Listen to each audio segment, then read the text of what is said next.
Welcome to Spotlight. I'm Katie Blake. And I'm Colin Lowther.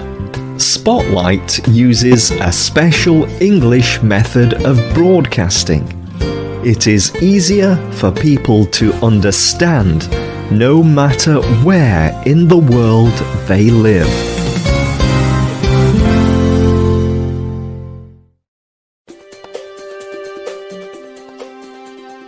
Zara Nuristani is an 18-year-old woman.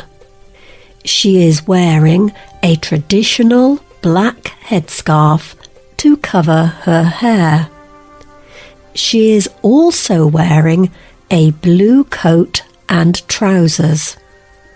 On the back of her coat, there are large white letters. The letters write the word Afghanistan. On this day, Nuristani is learning to rock climb. The city of Kabul is behind her, and far below. She hangs off the side of the tall mountain. She holds a long rope in her hands. Another rope is around her waist. Her feet press against the side of a large rock. A man stands at the top of the mountain's edge. He shouts down at her. He is telling her how to lower herself down safely. Nuristani is worried. But slowly she begins to move down the rock. Nuristani is one of 13 women learning to climb. They are Afghanistan's first ever female rock climbing team. Today's spotlight is on their team, Ascend Afghanistan.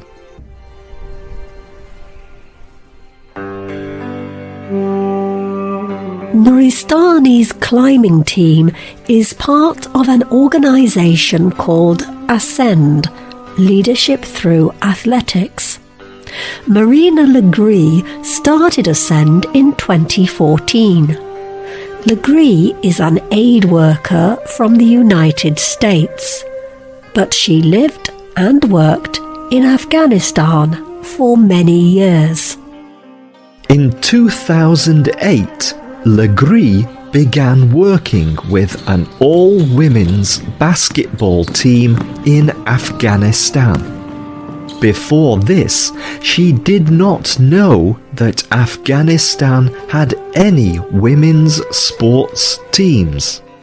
She enjoyed the experience.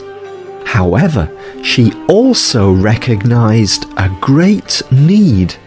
Women wanted to play sports, but they did not have many resources or coaches to teach them. In 2009, Legree heard about a team of climbers that climbed Afghanistan's highest mountain. 2 of the climbers were Afghan men. They were the first Afghans to ever climb Mount Noshak. This was a great achievement. Legree decided she wanted to help Afghan women achieve the same honour. So Legree began Ascend. The goal was easy: to train a group of young Afghan women to climb the highest mountains in Afghanistan. However, finding girls and young women to join the team was not as easy. Many young women were interested in the program, but their families were not.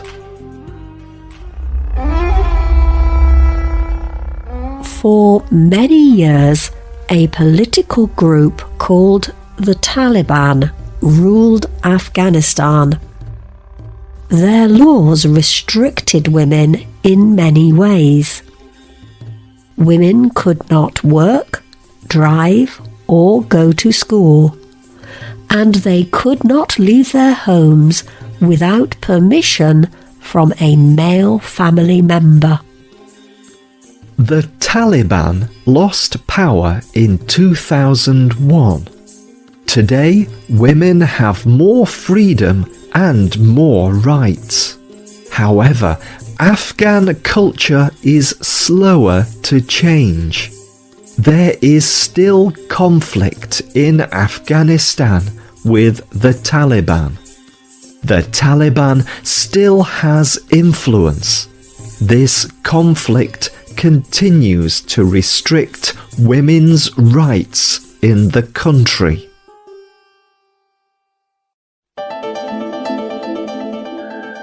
So, when Legree and her team began looking for climbers, they struggled.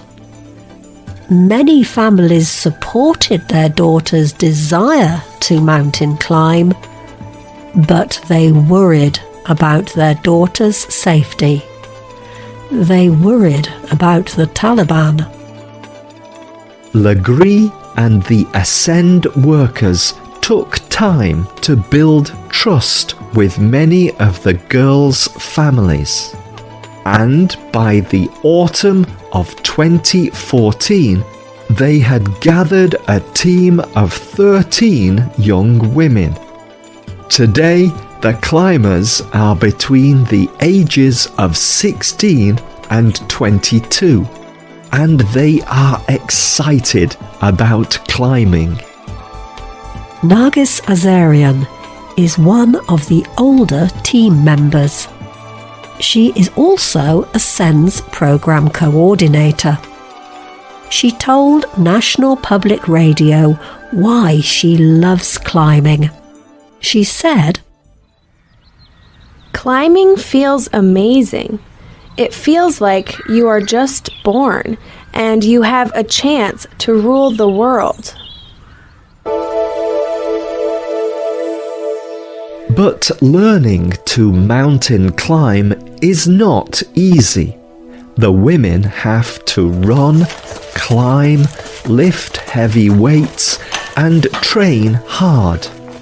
All of this is made more difficult because of a lack of resources. The girls use old ropes and equipment, and they train in Kabul's Ghazi Stadium. This sports arena is well known, but not for good reasons. The Taliban used to perform public killings in the stadium. In the past, many women died there because they broke the Taliban's extreme laws. But even with all these difficulties, the young women come to train every day. They understand the importance of achieving such a major goal. They also come because Ascend provides the girls with more than just training. Every Ascend climber also takes classes in conflict resolution, leadership, and mental health. This may seem unusual, but mountain climbing requires much more than physical strength and technical skill. Climbers must work together during long and dangerous climbs. They must be able to solve problems in extreme situations. And they must be able to lead when it is their turn.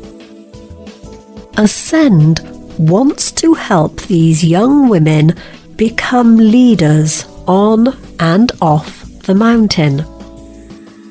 Rabia Noristani is another climber from the Ascend team. She is the younger sister of Zara from the beginning of this program. She talked with National Public Radio about climbing and the progress they have made in the last year. There is freedom there. The first time I climbed was really difficult. Someone had to pull me up the mountain by my hand.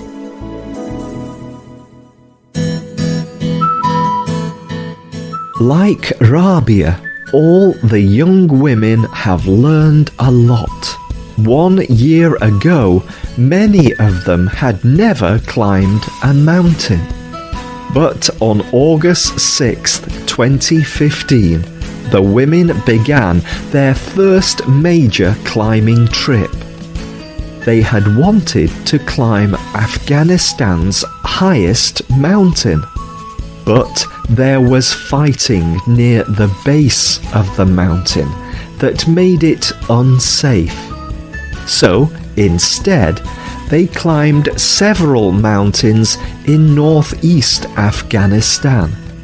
These mountains were more than 5,000 meters tall. The women of Ascend climbed higher than any Afghan women ever had before. Ascend is also proud of the achievements the women have made away from the mountains. A few months before their climb, team members spoke at a school. They talked to a class of 16 and 17-year-old girls. They told the girls about their goal, to climb higher than any other Afghan women. And they encouraged the students to work toward their dreams, even if they want to do something women do not normally do. Team member Zahilia Hamidi said, "Can a woman become a law expert? Can a woman become a parliament member? Can a woman become our president?" The women of Ascend have climbed higher than any Afghan woman before them. But now they are also leading another generation of Afghan girls to achieve even more.